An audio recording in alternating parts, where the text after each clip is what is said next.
Hi, everyone. Happy Thursday. Thank you for joining us. My name is Amy McMullen, and I am I usually do new dealer training for PFAFF. However, they do let me out of training every once in a while to come spend my day with you. And so that's where I am today. Yay! No training today, just fun. So we are going to be working with the Quilt Expression 720 today, and we're going to be working on exclusive stitches. So those are a lot of fun. Those stitches do come on other machines as well. And we do have a couple extra stitches on machines that are higher in the line. But today I'm so excited to work on the 720. It is a wonderful machine. I absolutely love it. And the stitches are impeccable. They are beautiful. And I hope I can kind of inspire you today to make some really pretty things and hopefully show you some things that maybe you didn't know. Also, I want to say thank you to Ryan. He is my colleague and he is in California today. He is going to be answering questions when he can and sending your questions to me when he needs to. So definitely ask any question you need to ask. If we can't answer it immediately, we will get the answer pretty fast. I will also jump back on after this session and answer any questions that I can also.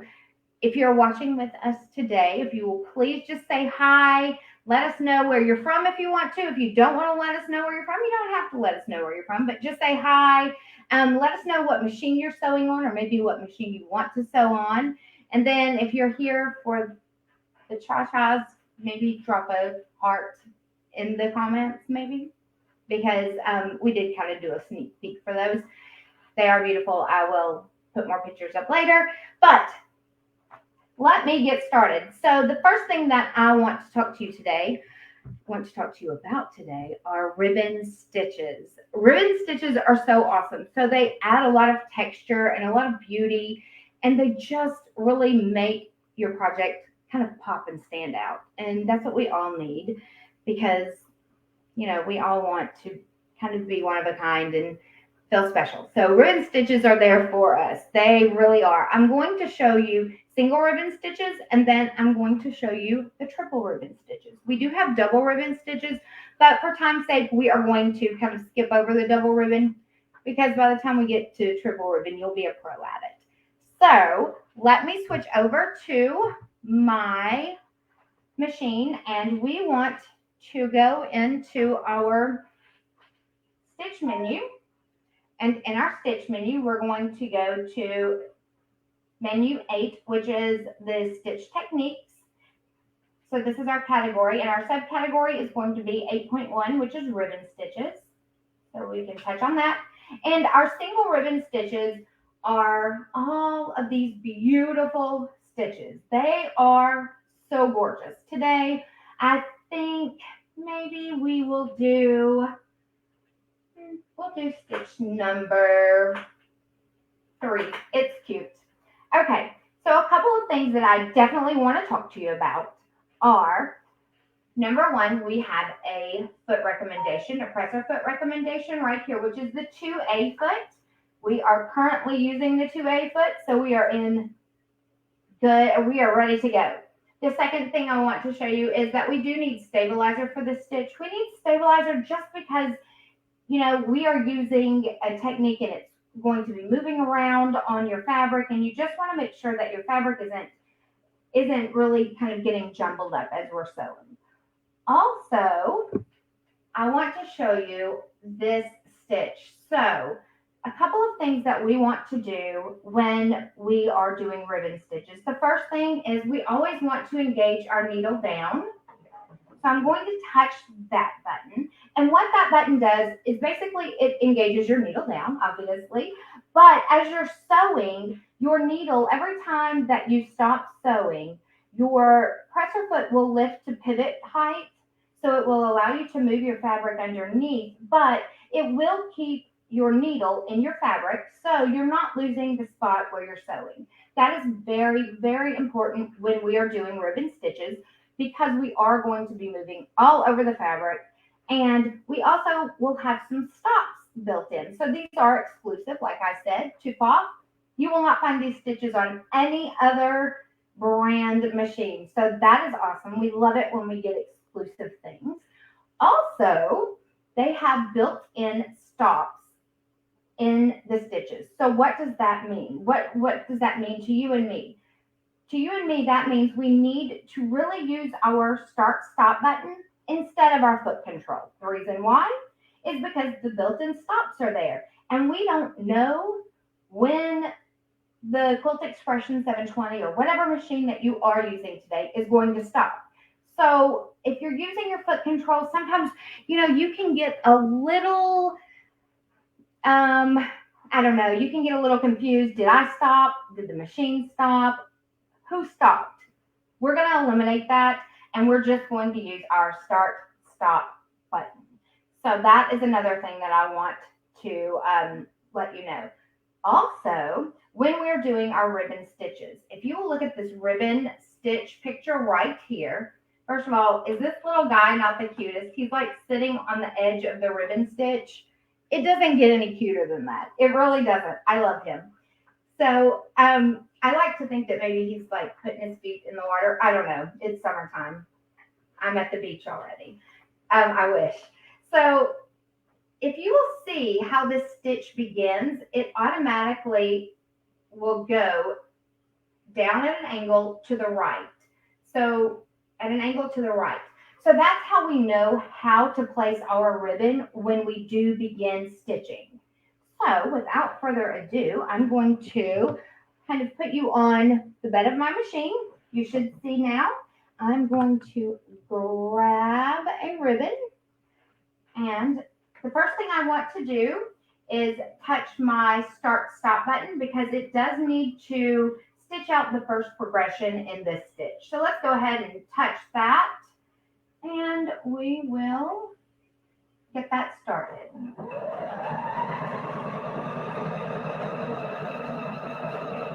And you'll see it stopped automatically, and when it stopped, it raised the presser foot just a little bit to allow me to really pivot my fabric around.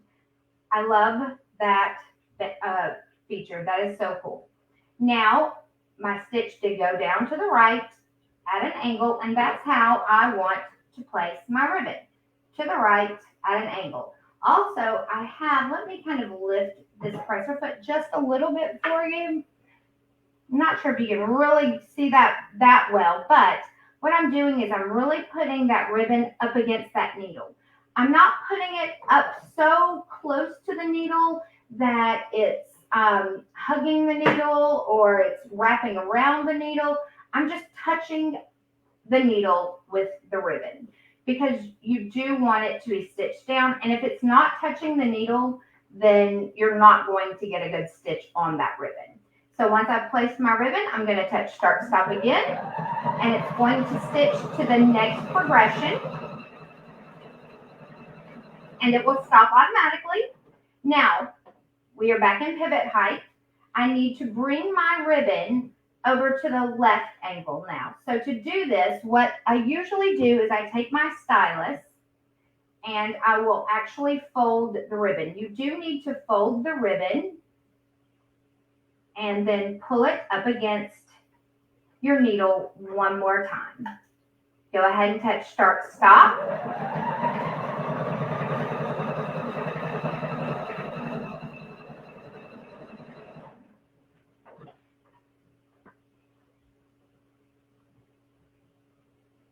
And I just got your question, and let's see. Some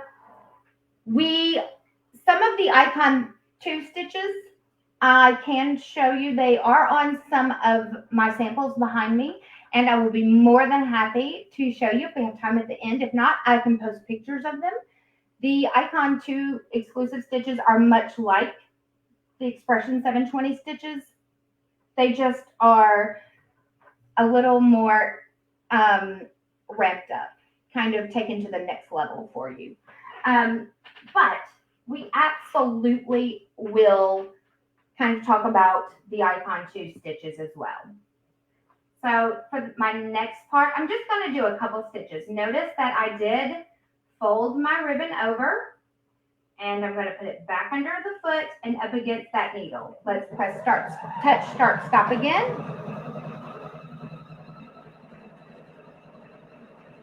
And I'm going to do one more, and then I'm going to take this out and show you what these look like, because I really think that you're missing out on the preciousness of this stitch. So let me do one more.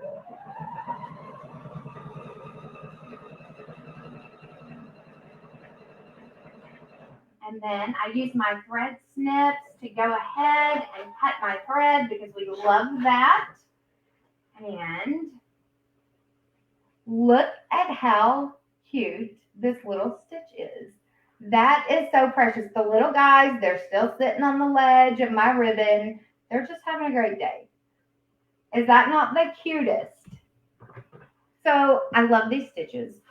The single ribbon stitches are also in the Creative Icon 2. They are also in a few other machines in the lineup. We, once you get higher in the line, you will notice that there are more of those stitches. So on my machine, on the 720, I have like 6 single ribbon stitches, and I think that it gets quite bulky once you get up to the Creative Icon 2. I think there's maybe almost 20. Don't quote me. I don't know. I don't have it right in front of me. But there are more stitches, same exact way to sew them. There are more in the Creative Icon 2 than there is the 720. I love these stitches. Oops, sorry. Love these stitches. They are so cute. But I want to show you how we make this even cuter and kind of cooler, I guess. I don't know. I'm going to really show my age, and that's okay. But if you guys, I don't know if you guys remember, but I used to love these. They were the little hair breadths that you put in your hair, and I would look a mess with that now, but that's okay. I'd probably still wear it. They were the little hair breadths that you put in your hair, and they were braided, and our moms would sit with like these little ribbons like these that you get like for 88 cents at the store. And they would braid the ribbons in and out of the hair breadths, and then they'd tie it off, and they'd leave some little strands, and you put them in your hair. They were so cute. These stitches remind me of those, so it's kind of nostalgic when I do the triple ribbon stitches. We also have triple ribbon stitches on these right in the front, and then we have single ribbon stitches on the back of those, which makes them so beautiful. Let me get started on the triple ribbon stitches though. So we're going to go back to my machine. Let me take you over there. The triple ribbon stitches are also in category 8. So category 1, all we have to do is just scroll down, and there are our triple ribbon stitches. Now, we only have 3 in the 720. I get it. It's, not that big of a variety, but as you go up the line, there are more. So if you have a 720 and you want more stitches, definitely maybe talk to a dealer about trading up, see what you can do, because these are some beautiful stitches. We are going to choose stitch number 13. What's the difference in these stitches? Let me tell you that too real quick before I choose this stitch, because I feel like I would be kind of leaving you out of the information. So these stitches are simply just based on the width of your ribbon. Well, how do you know what width it can accept? Well, let me tell you. If you know me, or if you've ever been in training with me, or if you've watched me on the Husqvarna Viking live, then you know I love a good quick help. And we're going to touch our help button, which is just our little question mark right here. Once we touch that, we're going to touch a ribbon stitch. This tells me it's a triple ribbon stitch for 3 millimeter wide or 1/8 inch ribbon. So what does that mean? That means we are great for this ribbon. And also on here, if you notice below, we have a lot of words. These are the instructions. So if you can't remember what I've said, or maybe you're doing this in a couple weeks and you're like, it looks so easy, I'm going to do this, and then you forget how or what order to put them in, your instructions are right here. Everything is right here for you. So we are going to choose stitch 13. We're using the 2A foot. We do need stabilizer, just like we did before. And we are also going to take a look at this stitch, because this stitch is going to have 3 ribbons. The easiest way, if you are a newbie to the triple ribbon stitches, is using red, white, and blue, because we know the order of red, white, and blue. And it makes it a little easier until you kind of get into the routine of doing the triple ribbon stitches. On this stitch, on my screen, we have the stitch picture. Notice the stitch goes this time to a left angle. So we're no longer going to the right, we're going to an angle to the left. So our first ribbon will go into the left. All right. I'm going to try to get you guys a little, let me see if I can get you a better picture so that you can kind of see. Sorry about the lights. I will say PFAFF has exceptional lighting. So sometimes they can be a little, like, put a glare on the video, but you do know that you have great lighting, thank goodness. All right. So once again, activating needle down. Don't forget needle down. And then let's go ahead and sew out the first part of this stitch. So we're going to touch start, stop. We are not using our foot control, even though I will say this, and I know y'all are getting tired of me talking, but there's so much I need to tell you. You can use a foot control in conjunction with the start, stop button. You do not have to unplug your foot control. It will still work in conjunction with. So for this technique, if you want to maybe unplug your foot control just so you don't accidentally touch the foot control, that would be fine.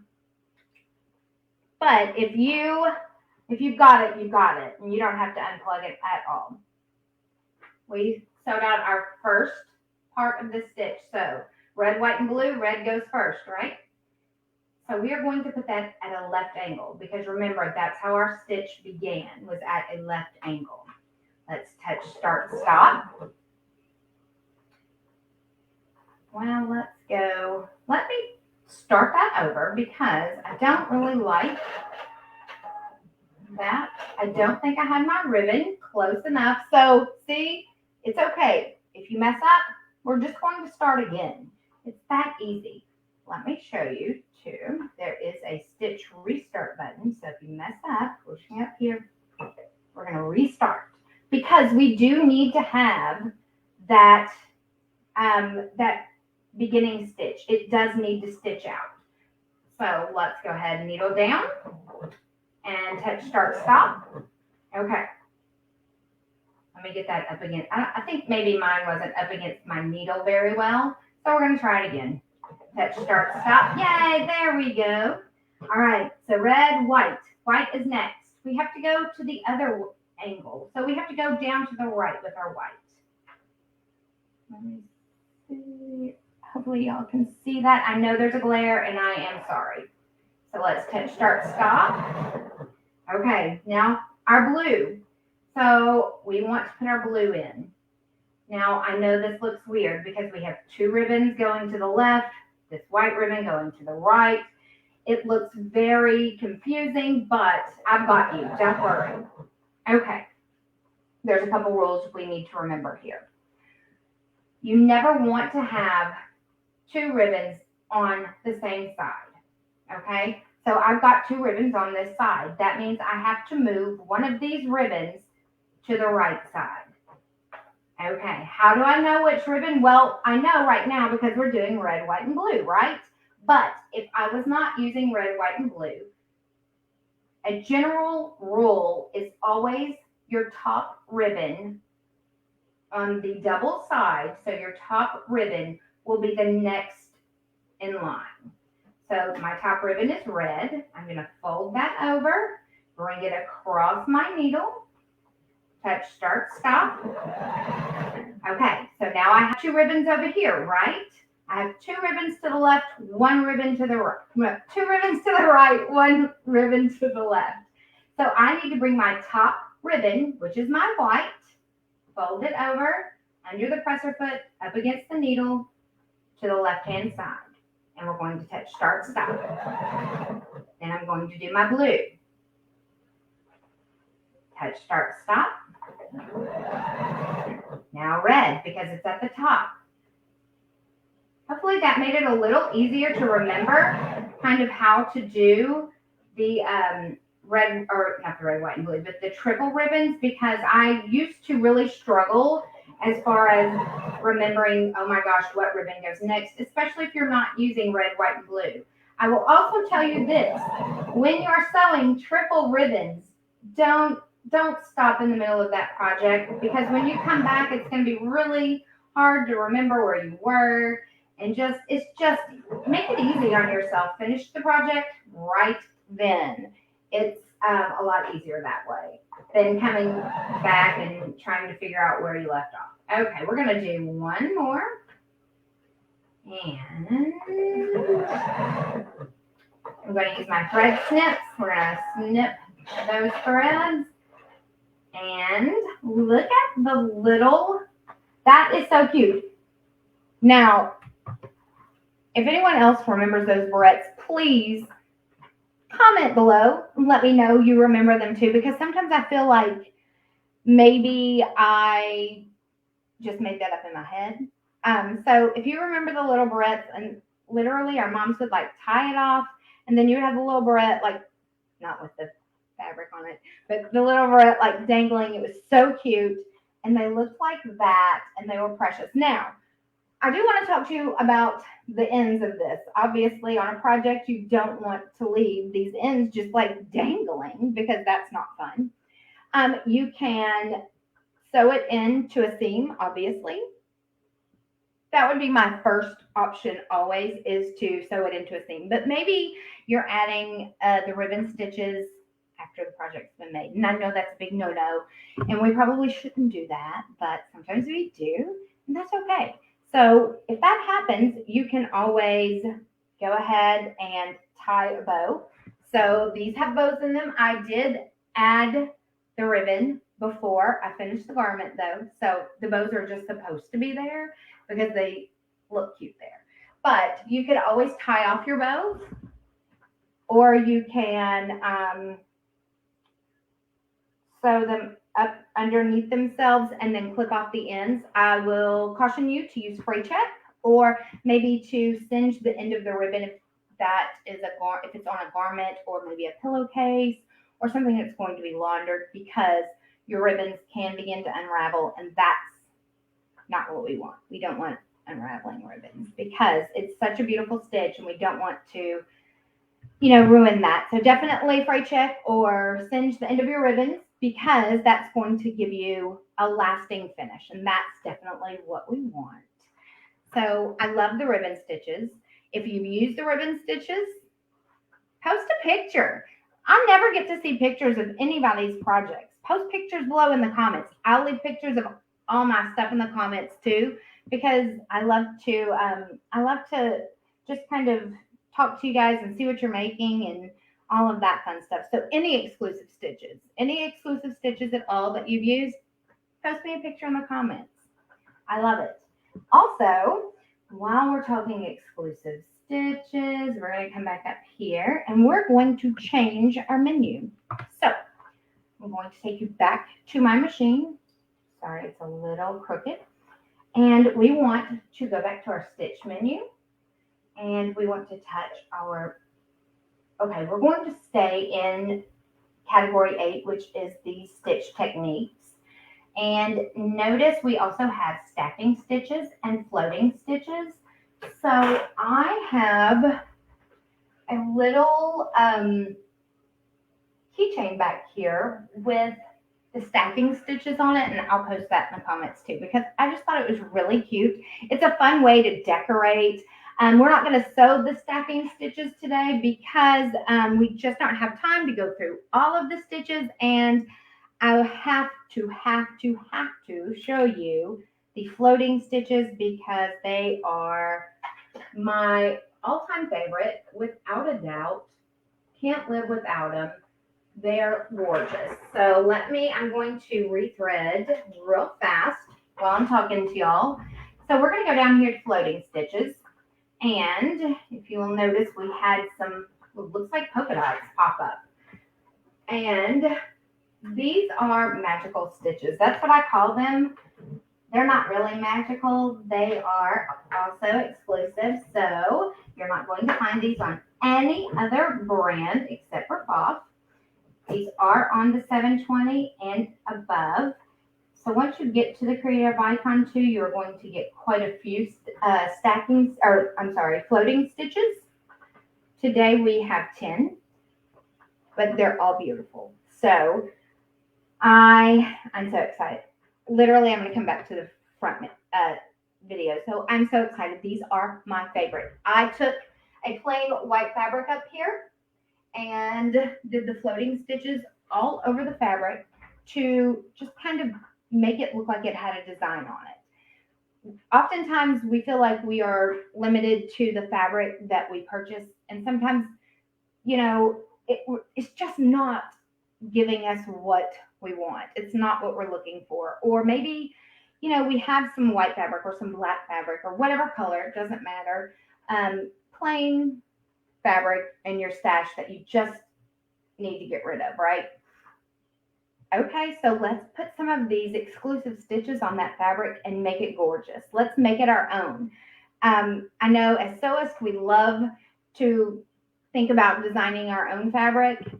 This is how you do it. So this is an awesome way to really design your own fabric. And it is, in fact, your own. It is one of a kind because who else is going to do that? I mean, unless they have a PFAFF.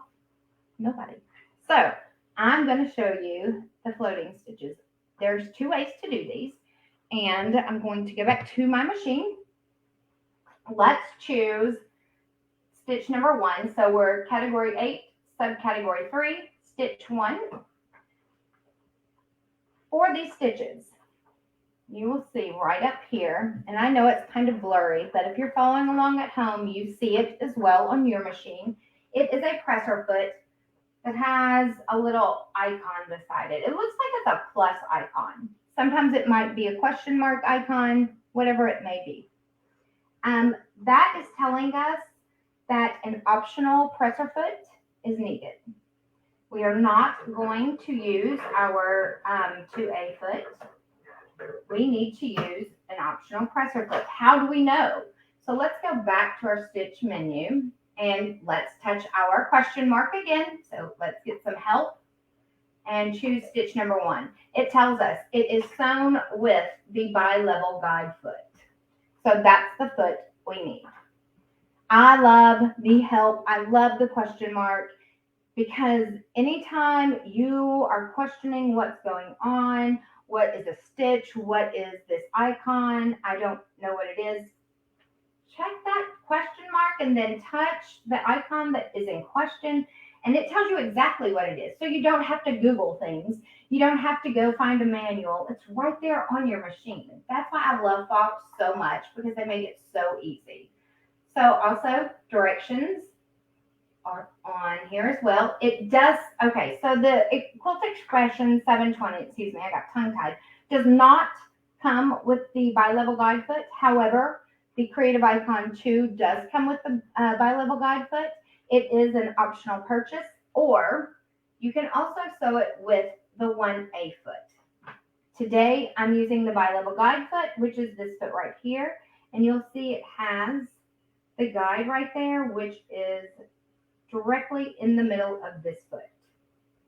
So what it's doing is allowing me to really go and sew straight down the middle. And you will see why that's so important in just a second. So let's exit out of there, touch OK. Let's choose our number 1. And notice on here, it doesn't look like these stitches are floating, does it? No, because there's this running stitch in between all of them. So this is where the magic happens. Let me come back down here. I'm going to attach the bi-level guide foot, and the guide is going to be in the front. Notice we also have a cutout for IDT, so you can engage your IDT when you're sewing, which is awesome. Okay. Oops, sorry. We need a piece of stabilizer. Tearaway is generally best. I'm not sure why I had that stabilizer, so let me grab a nice piece of tearaway. And then if you have your stabilizer and your fabric ready, what we're going to do is put our stabilizer on one side of this guide and our fabric on the other side.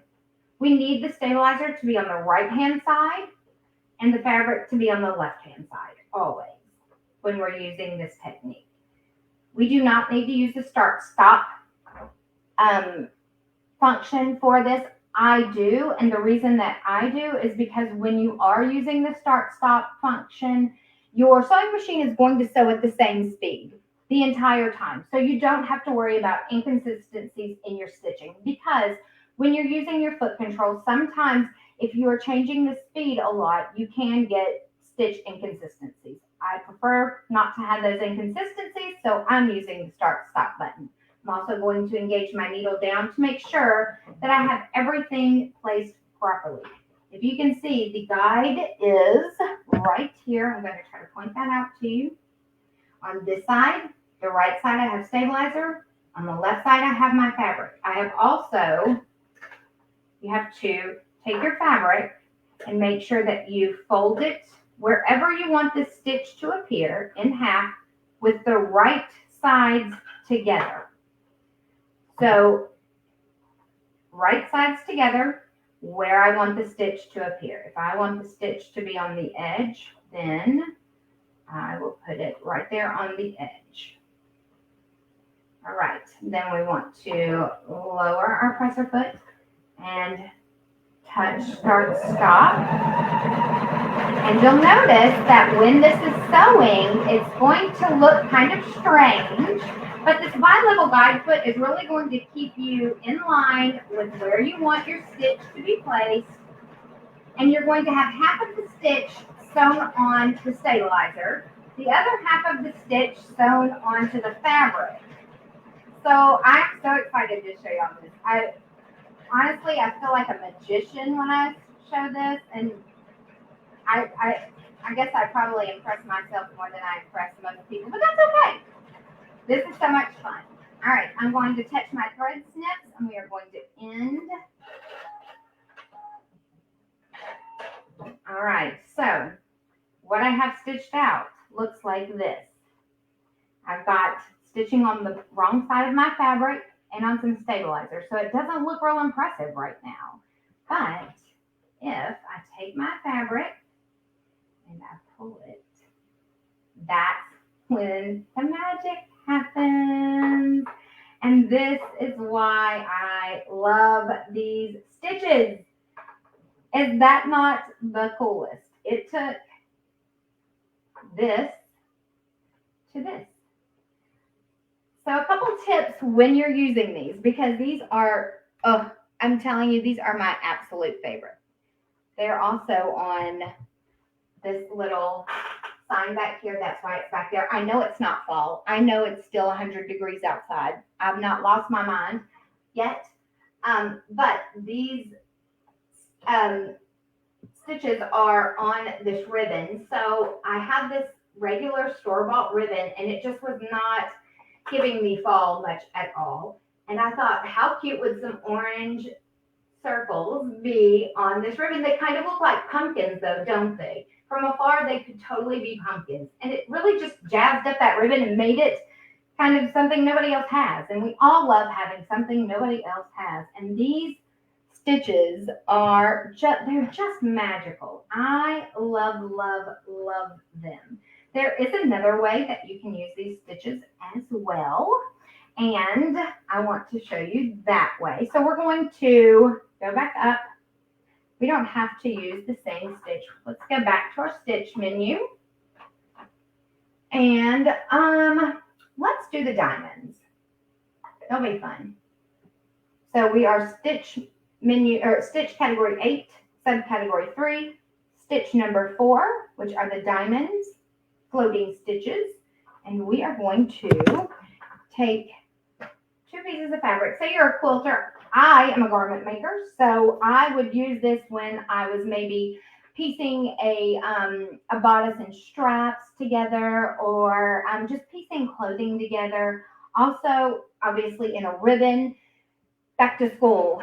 Oh my goodness. Don't even get me started. Back to school is tomorrow here in Tennessee, which is where I am. So, when you start back to school, so do all of the sports teams. We have softball tonight. We have orientation for my 5th grader. We also have high school orientation for my new high school student. I may cry. Probably will. So we're going to have a lot of school spirit. So buy the school ribbon color if you want to make a hair ribbon, or if you even want to tie a ribbon on their backpack and embroider their name on it.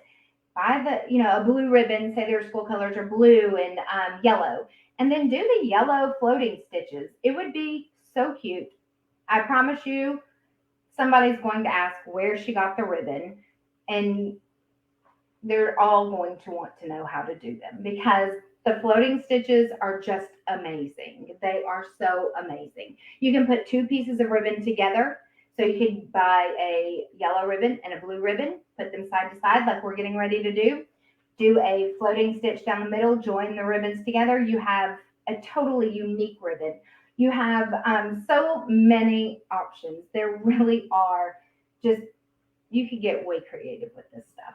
So I'm going to go back to my machine now, and I want to show you how to do this. For this, we do not need the bi-level guide foot, so I'm going to actually remove that because I want to sew this with the 1A foot, which is what it said we could also sew with. So I'm going to open my accessory tray and get my 1A foot out, and I'm going to snap that on.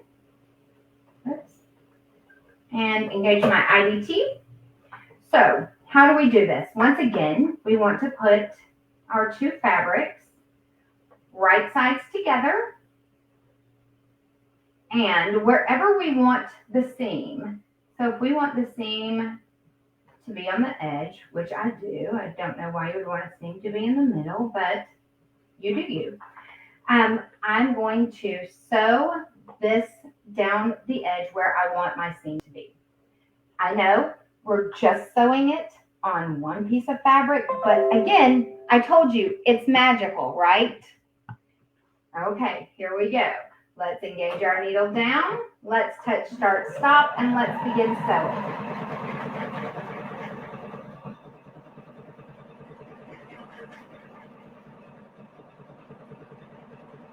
This is so exciting because I love this technique. This is the most fun.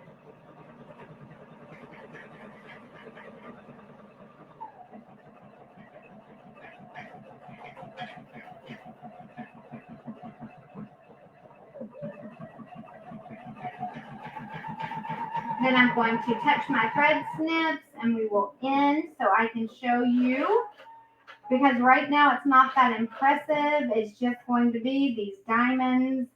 That's not impressive to me at all. It actually looks kind of silly, like, what have I done? I've messed up this stitch. But if I take my fabrics and I give them a little tug, you will see that I have joined my fabrics using that stitch. They are now joined by the diamonds, if you will. On the back, you still see the diamonds. You can press this to one side to get the seam to lay down. Is that not the coolest ever? I love, love, love the floating stitches. They are by far my all-time favorite. So Beverly has asked, what weight thread is best for the floating stitches? Beverly, I typically use a rayon like embroidery thread. So this is the thread that I use today. It's just a regular embroidery thread. Make sure you also have an embroidery bobbin put in if you're using the rayon thread. If you're using a cotton thread, which you absolutely can, these up here were used with a cotton thread instead of the embroidery thread just because I didn't have an embroidery thread in that color that I wanted. Turned out just as beautiful, but I also used the same type bobbin that I used for my sewing thread. Also, I was not doing it today, so shame on me, but you typically would want to use the same color bobbin as sewing thread, especially for the floating stitches, because if you're having any tension issues, which most of the time we don't have with our PFAFFs, unless someone has come and, done some adjustments and you aren't looking, I have that problem all the time. I have tiny fingers in this house that love to push buttons and they love to change adjustments. So if you have someone in your house that does that too, you always have to check those adjustments. But if you use the same color, you won't see those tension problems at all. So you won't even know that they've changed the tension settings, which is also not good. But I digress. So that the floating stitches are by far my all-time favorite. Number one, they're magical because it doesn't look right. The stitching looks like you've messed up, and then they come to life. And I love that because it's kind of getting the unexpected, and that's so much fun. And it's also an unexpected stitch. Everybody that sees the stitch, they're like, how did you do that? How are those connected? Did you just sew out one at a time? And how is it in such a great, perfect straight row? Well, that's how. It's sewn with a PFAFF. They're magical, right? So definitely love those. Once we get up to our creative icon 2, we add in lace stitches, which we have on this pinafore. We have the lace added all around the skirt, and I will post pictures of these so you can see them up close. And then we also have lace around the flutter sleeves. We also have the lace edge on top of that dress up there. That dress up there was actually recycled.